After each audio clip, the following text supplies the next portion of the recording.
right, guys, today we are going to be doing Murph or some variation of this workout depending on what kind of movements you've been doing, what equipment you have access to, and just where you feel like your overall fitness is. This workout starts with a 1 mile run. If that feels too long, I can always scale the distance back. I can scale to a row or a bike if running isn't my thing. After that first portion, we're going to move into 100 pull-ups or rows, 200 push-ups, and then 300 air squats. You can do it straight through like that, or you can partition it as needed. You could do 10 rounds of 10, 20, 30, or 20 rounds of 5, 10, 15, or any other number of combinations. If you have not been doing many pull-ups, highly encourage you to not jump straight into 100 if you happen to have access to a pull-up bar for the day. Just to make sure that we stay safe, as we haven't been doing as many of that movement as you're maybe used to. If we don't have access to an option for a pull-up or row at all, then our other scaling choice today is going to be 100 push-ups, 200 sit-ups, and 300 air squats. Again, you can partition that any way you like, 10 rounds, 20 rounds, however you want to break it up. And then we are finishing with another mile run to close out the workout today. Let's go over the movements.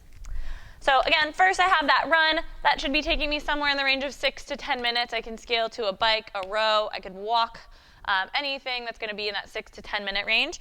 Next, I've got my pull-ups or rows. If I don't have access to a pull-up bar, but I want to get that kind of pull feeling, you can use any kind of weight, a dumbbell, a kettlebell.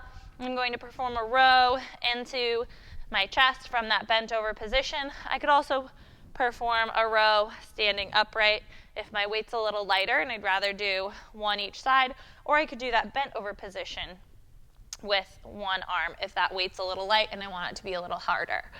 Next, I have my push-ups. I can do those from my toes, finding this plank position, shoulders come forward, chest hits the ground, trying to keep my body moving in one line, not letting my hips sink to the ground and then sag as I press up, or keeping them up high as I do my push-up.